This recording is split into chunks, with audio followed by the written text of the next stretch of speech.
Go ahead, talk. Oh, okay. Just start talking. You can just say random Testing things. 1, 2, 3, 1, 2, 3. Have you acted before? Is there something you're not No, that's what we do with our... Hey guys, welcome back.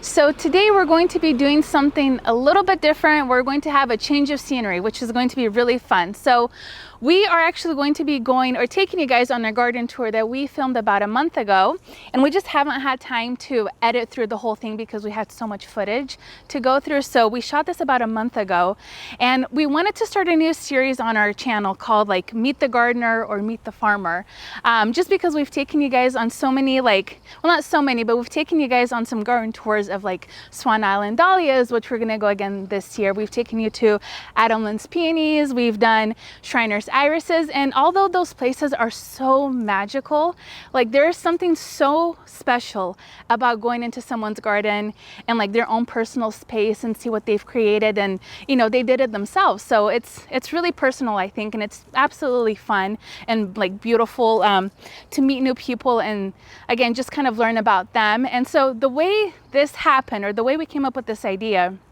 was about a month and a half ago. We were driving through a really beautiful neighborhood, and all of a sudden, like in the corner of my eye, I just saw a bunch of color, and I was like, oh my gosh, stop the car right now. And I quickly ran out of the car, and luckily one of the owners was outside, Alan, and we started talking about gardening, and just like I learned so much about them. We spent like 2 hours just talking that day, and like I love meeting new people. I was never that kid that was like stranger danger. Like I love meeting new people. I love talking to people. So anyway, so they invited us back, and that's the video in the garden that you're going to be seeing today. And Alan and Sheri, like, they're such incredible people, and I absolutely fell in love with them. Like they've lived such interesting lives. They've created such a beautiful space. And I'm so happy that I get to share it with you guys. And again, like they're just such wonderful people. I know you guys are going to fall in love with them like I did. And we're going to try to like actively find gardens to visit. Hopefully it's not me just driving through neighborhoods and just stopping at people's doors, but I'm that person. So anyways, so I hope you guys enjoyed today's tour. If you're new here, welcome to my channel. My name is Claudia. I would love it if you'd subscribed, and don't forget to like today's video if you enjoy it. So yeah, I hope you guys enjoyed today's tour. Okay, so we have been here for a while just drinking wine and sharing stories. So I'm going to turn the camera over to Alan and Sheri, and they're going to show us their beautiful garden. Welcome. Alan and Sheri here. They're going to show us their garden today. Hello, Claudia. Hi. Welcome. Welcome, Sergey, Claudia.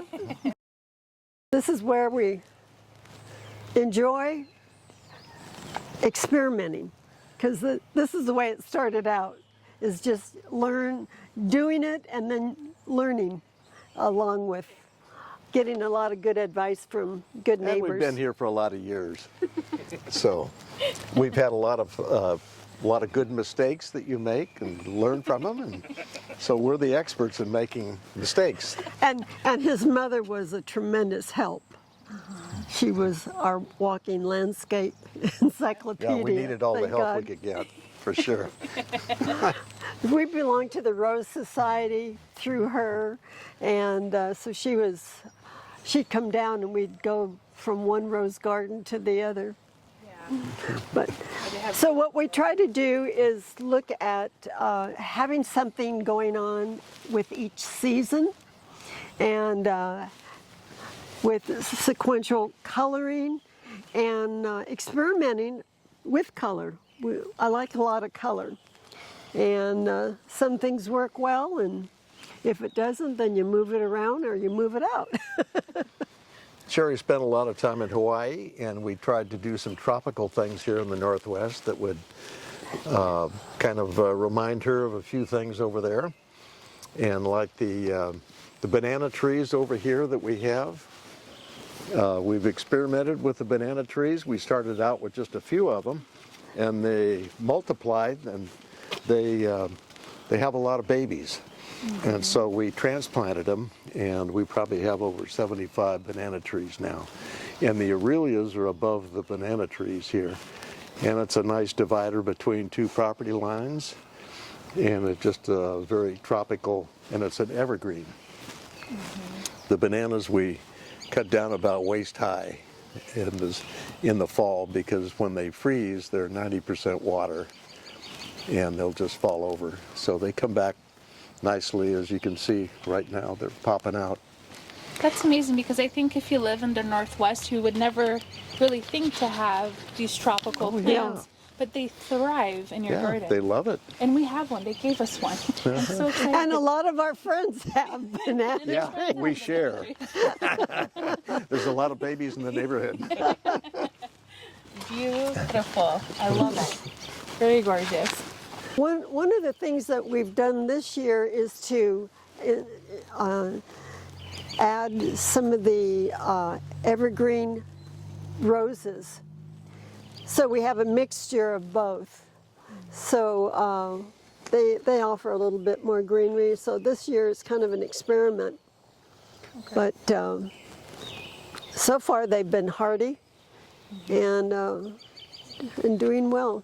Do you guys have David Austin roses? I think we talked Yeah, about we have a wide variety of roses. Okay. Yeah. Some of the phlox, we actually brought from our Bellevue garden home, and I always felt like some. To me, it represented the tradition of keeping what was from your family and transplanting it and making a new beautiful garden. And some of this phlox was from your grandmother's garden up in Bellevue, Washington. Yeah. That's The good news is they've loved improved flowers. a lot more on the phlox, so it had problems before with molding, but it's much hardier now. And again, it's a perennial, so it comes back every year. What color are these? The phlox. They're pink and white, I think. Okay. Uh-huh.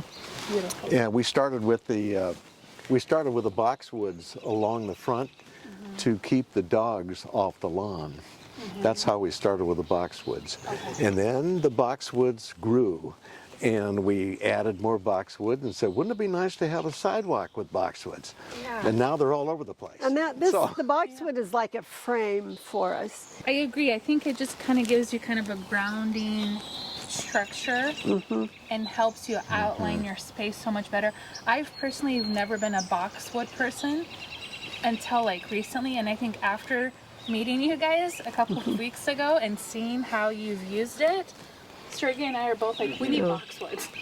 We need a hedge. They have small boxwoods. That's how we Yes. started out with the miniatures. The miniatures, They're yes. small, and we let these grow up, and now we've got to whack them back They're because beautiful. they do get big. Right. So But you we just have trim to it back kinda maybe walk through 'em. twice a year, so it's not. Yeah. Any special treatment? No. No, Not at all. Lots of iron Yeah. and just all Just purpose. fertilizer once in a while. That's pretty standard. And that's, it's funny. I told my friends, because we try so hard in our own gardens with fertilizer. Like, we're avid fertilizers. But I feel like after talking to you, and he just says it's very minimal work, a little bit of fertilizer here and there. Yeah. And we're just like, their yard is thriving. How is ours not looking like this? And it just, don't overthink it. And You know, the fertilizing is easy. You just attach it to the sprayer, on your hose. right. And with a little iron in it, and with the Miracle Grow fertilizer, and just stand there with a hose. There you go. There's not a lot of magic to it, Yeah. because I can attest to that. There's no skill involved. We've been overthinking it. yeah, just doing it. And I'm big on, just try it, experiment, and if it works, great. If it doesn't, then you change your pattern. So in here, in the spring, we have the spring bulbs, and we try and then we'll be having some more perennials in about, I'd say, 2 to 3 weeks. You'll have to come back and see the color. This obviously needs a lot more iron, but this is an evergreen gardenia, and to me it's hardier than the small button gardenia. and the blooms are larger, but they obviously need a heck of a lot more iron here. Yeah, I feel like the winter storm really kind of did a number on some of A our plants. lot of Yeah. plants. Yeah. Yeah, the ice was Yeah. the thing that really I got had 'em. tulips Yeah. totally encased that had bloom, but they were totally encased in Yeah. ice this year. Okay. So that did more damage. The roses we've got over here are rugosas, and they don't take a lot of water. It's the same rose that you see along the highways that they have, but when you water them and fertilize them, they really pop. Yeah. This So is, they're very colorful. and the rugosas are new this year, so we're still experimenting with that. But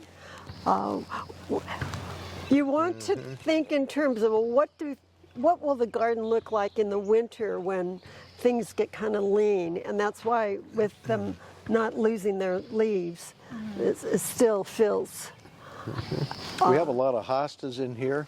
Hostas are great for just the background and add a little color to an open area.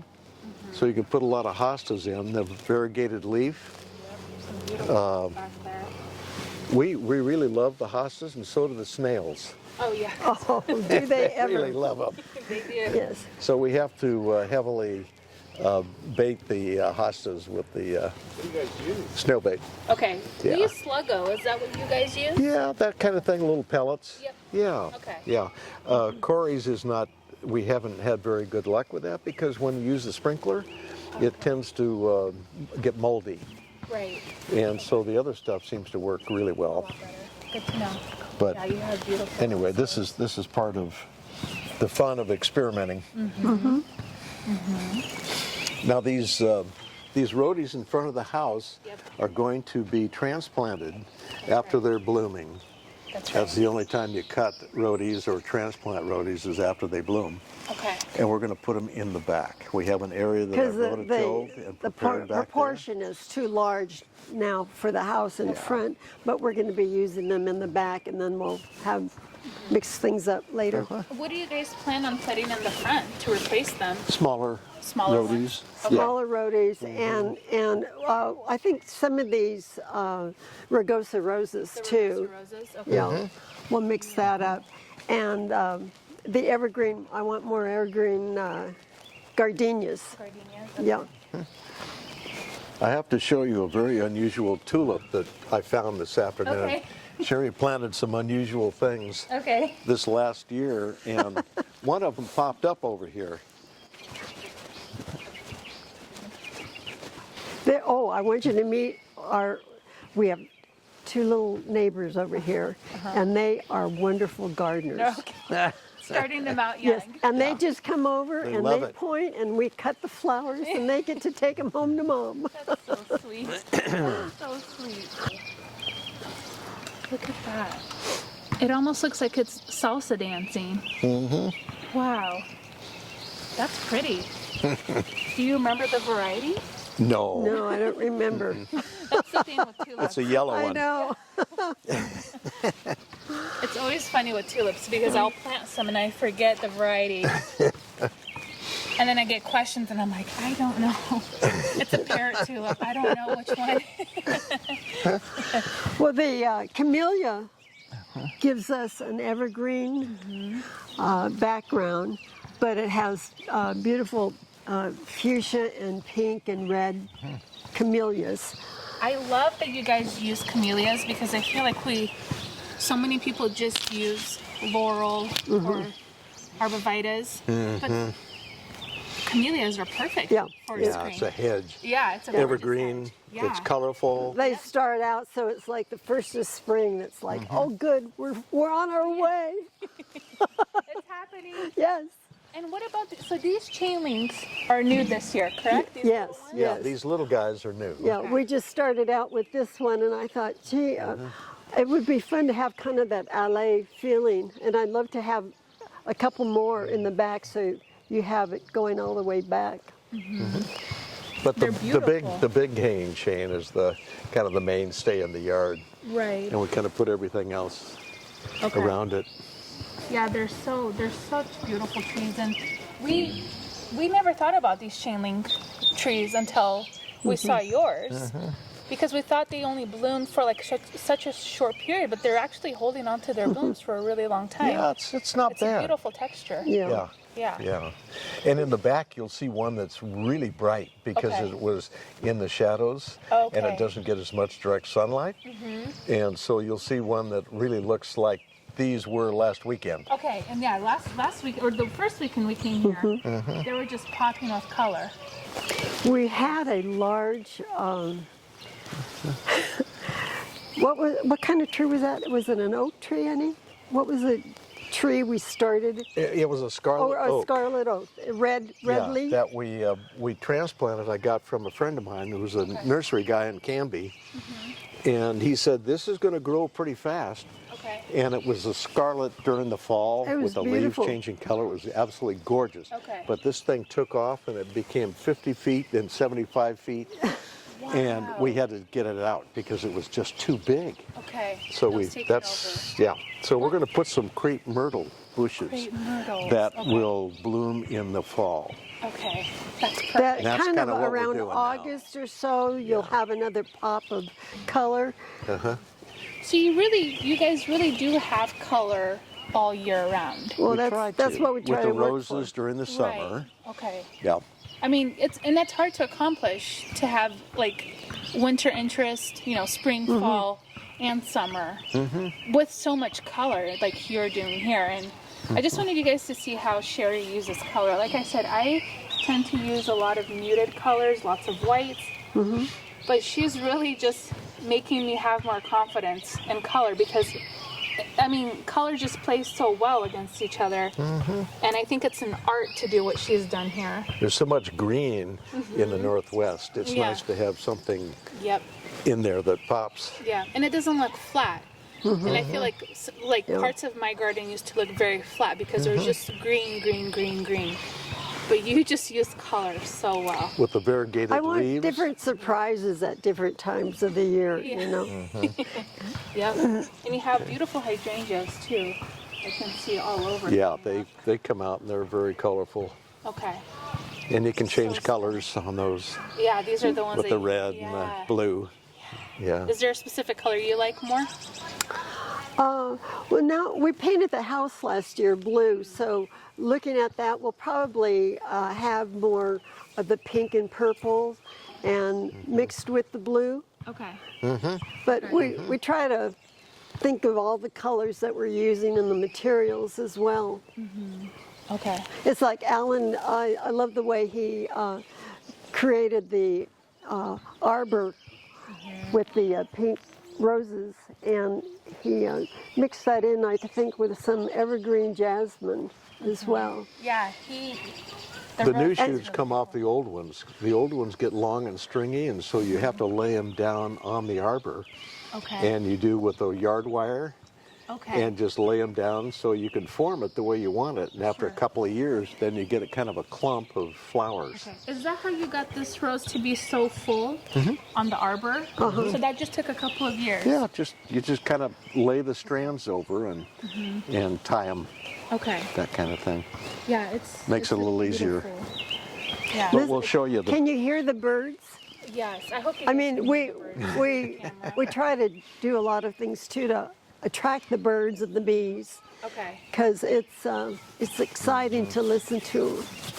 Yeah. As a matter of fact, Alan, when he wears his red hat, he'll have the hummingbirds come and land on his on his hat. hat. He'll orbit right up on, Isn't that wondering so where the cool? flower Yeah. is. Yeah. That's so magical. Where's my special drink? Oh, I love it. Yeah. Let's walk to the back here, and you can see the. And you guys, I noticed you guys plant annuals too. So this whole Yeah. area just fills up once This they is start the growing. Mexican orange. Oh yes. That's real colorful, and it's an evergreen, Yes, this is a beautiful. and it stays that way. It has these little The white new, flowers. the new is the light green, and the older is the dark green. So you can tell what part of the plant you're dealing with. Yeah, and here's a closer look at the chain link. Show you guys how beautiful that is. The branching is really beautiful too on this tree. Oh, so pretty. Now, when I put these arbors in, I had 3 of them in a row here. And what I wanted is the climbing roses on each one of them, that you could look all the way through and see 3 arbors. Okay. And that's what we did, and that leads to the second one. Yeah, I'm gonna get a shot of that second one, and that third one. Wow, and it smells amazing. Absolutely amazing. This is kind of our work area. Excuse the ladders and the fertilizer. Every gardener is under construction, right? Oh, yes. You're not gardening. Still doing a lot. You're not a true gardener if you don't have projects going on. Yeah. Our work area right now. Yeah, and look, there's... Now on the left here is star and night blooming jasmine. This is a hedge of fragrance, essentially during the summer. It is total fragrance. Yeah. You can smell it from a block away. Really? Yeah. It is so. When you showed this to me, I didn't quite understand what you were saying, but then when you showed me it's a whole hedge, I was like, wow, this must be just. I wish you could just bottle that up, and, you know. It's so nice to have a strong green, nice background, but then you've got this fragrance of the jasmine. We got the purple clematis in here too. Okay. It's all intermingled, and it's just starting to come out. That's what these are here. Okay. And you have, from my understanding, you have a lot of dahlias here, correct? Yeah, we've got dahlias, and Yeah. these are all Asian lilies in here, these guys Oh, so many flowers. And look at this. that are coming up. These are peonies, these pink ones. Yeah, these are the peonies. They're just huge. These things are really, really big. Yeah, they look gorgeous. I'm so excited to get ours planted. Look at This- that one. Wow. Have you been to the peonies farm? I have. Oh, We isn't did- that wonderful? It I is. love going down there. Yeah, we did a tour of their farm last year. Yeah. We haven't gone this year, but I think we're going to try to go next week because Memorial Weekend is the peak season. Oh, For them. really? Oh, perfect. Okay. So if you Yeah. guys get a chance Yeah. to go, Yeah, well, their whole definitely. field will just be Oh, boy. popping. Yeah, that's So, beautiful. yeah. Kind of like the tulip farm. Kind of like the tulip farm. We're going to be putting in some of this hardscaping more in here so we can have room for the tables and chairs and stuff like that. Then we're going to If I have, don't behave myself, I might end up out there.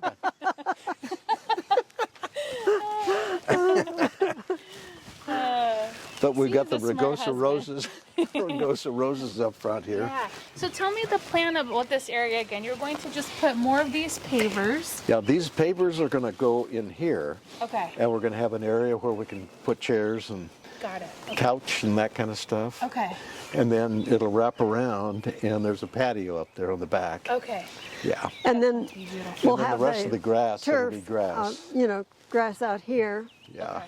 And I want to add another magnolia in this space over here. We lost, Yeah. during the ice storm, we lost some trees. So we're going to have, we've got a magnolia over here, so I want to get one over there and give us more height. Sure. Here's the other Rugosa roses with the Aurelias. And I'm going to whack these things off because they're too leggy, but the new shoots are coming up. Okay. And that will help promote the growth from down below when you cut up above. Okay. Forces the growth down below. When do you cut them? At what time of year? Do you Now. usually- Now? Okay. We have some that I need to learn a little bit more about. Okay, we're going to propagate. Oh, We're going to, you take the top part and the just 2 little stems that are the new stems, and you propagate them by putting them in a planting mix and a little bit of the perlite, Okay. and keep them wet in kind of a trench. You could plant these things and create new Aurelia. Okay. There This you go. is our guys. new experiment. Pro tip. There you go. So this is a beautiful camellia in the spring. So we have more color. beautiful plants. I love camellias. I think they're overlooked a lot, but they're beautiful plants. Yeah, they were. Yeah. This is a big bush. Yeah, it is. Very, very gorgeous. This grass is evergreen too. It stays like that all year round. So it adds a nice perimeter to whatever you want to do. Do you ever cut your grass back at all? Any of your carrots? Yeah, like these guys? No, No, you don't touch not at them? all. Sergey and I had a big argument about that because he wanted me to cut them, and I said, no, these you don't need to cut back. Yeah. And These are, you grow up and they fold to the ground. they're Yeah. gorgeous. I love Yeah. the variegation too. And it's, has that yellow running through them. Mm-hmm. But these roses, I never thought about having these, but they are beautiful. Yeah, this is our year to experiment with these roses. But I so far I'm really pleased with them. Okay, so as we wrap up this tour, which thank you guys so much for letting us in and seeing your beautiful space, I would love to know your favorite plant. Like, Alan, what's your favorite? And Sheri, what's your favorite? Well, I'll tell you, I'm very prone to roses. I love roses because they're can be continuous blooming during the summer and very fragrant, that kind of thing. And there's one rose that we found a couple of years ago that was pretty special. It's called Sugar Moon. Oh, that is It's a white, just absolute knockout white rose. fragrant. And it's a fragrant that you will never, ever smell anything like it. It is just remarkable. So we've got a couple of those, and I think that's probably my favorite. And what And about you? gardenias are my favorite. Gardenias. Yeah, I have to have my gardenias. Well, there you go, gardenia and roses, you guys. Yeah. And they go well with rum drinks, too. They do. I think you taught me that you can't tour a garden without having some wine first, so that is going to be the That's new for tradition. sure. You have to walk through the yard with a glass of wine Yes, when you you're do. showing your yard off. Well, there you go, guys. I hope you guys Well, enjoyed. thank you for coming, and Yeah. we look forward to your coming back. Thank you. Oh, we will. You won't be able to get rid of us.